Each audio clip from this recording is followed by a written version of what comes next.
Bonjour et bienvenue au cahier d'exercice B2.3.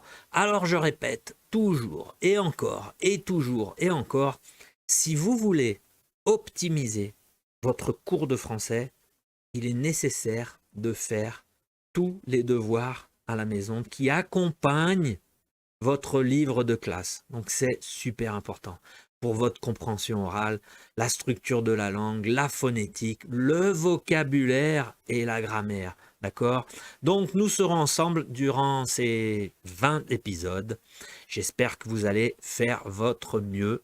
Donc on va commencer directement avec les instructions générales. Alors les instructions générales, vous aurez besoin pour faire ces exercices de B2 de votre cahier d'activité B2. Ok? Si vous n'avez pas le cahier, pas de problème, vous pourrez accompagner tous les exercices sur l'écran. Donc ne vous inquiétez pas. D'un ordinateur ou tablette, étudier sur un téléphone portable n'est pas recommandé, c'est trop petit, c'est pas possible, d'accord? Donc ordinateur ou tablette, l'idéal ordinateur.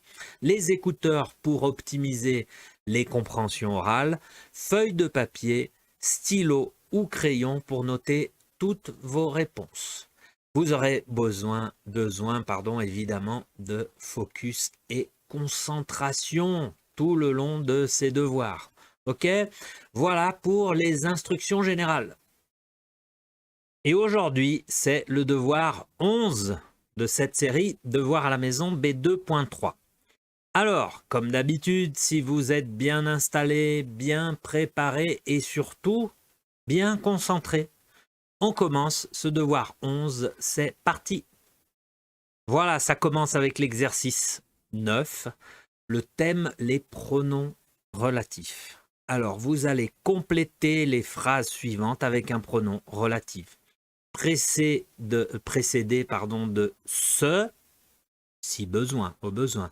Donc, vous avez dans la colonne à droite les pronoms relatifs. Ce qui, dont, ce que, auquel, laquelle, ce qui, lequel, où, que, ce qui, lequel, ce dont. Voilà, ils sont tous là.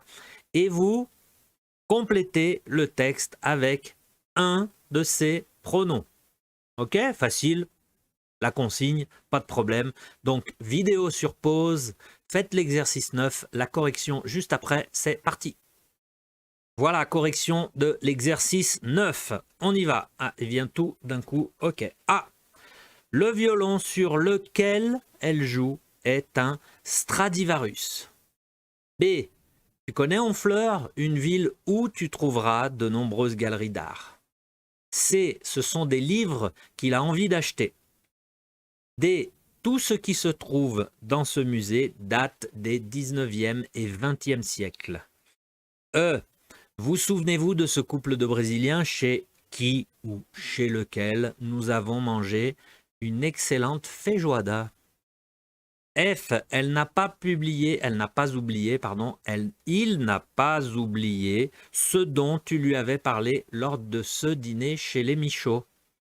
G, toutes ces sculptures sont en cristal de Bohême, ce qui est très fragile. H, c'est un grand projet dont voici l'essentiel. I, ce que j'aime chez cet artiste, son excentricité. J, c'est un problème auquel il faut réfléchir sérieusement. K, elle s'est procuré une photo sur laquelle il y a une dédicace de Doisneau. Et L, Jules n'aime pas le poisson, je me demande ce qui lui plaît. Voilà, tous ces pronoms relatifs, pas facile, hein? Ça, c'est un exercice qu'il faut dominer, hein, l'utilisation de ces pronoms relatifs. Ok? Prenez le temps de bien corriger. Faites une pause si nécessaire, parce qu'on va passer au prochain exercice. On continue. Voilà, et on continue avec l'exercice 10, toujours dans le thème des pronoms relatifs. Donc 10, complétez les phrases suivantes par un pronom relatif. Et si nécessaire, une préposition. Donc c'est le même exercice. C'est un autre exercice, mais c'est le même. D'accord? Vous regardez dans la liste des pronoms relatifs encore et vous complétez. C'est bon? Voilà, donc vidéo sur pause. Faites l'exercice 10, la correction juste après, c'est parti. Voilà, correction de l'exercice 10. Alors, A, c'est un artiste dont on parle dans les médias, mais que j'apprécie peu. B, j'ai quelques CD de Vincent Delerme, dont ou parmi lesquels Kensington Square et Les Amants parallèles. C, la pâtisserie à côté de laquelle se trouve ma galerie a une spécialité de Saint-Honoré.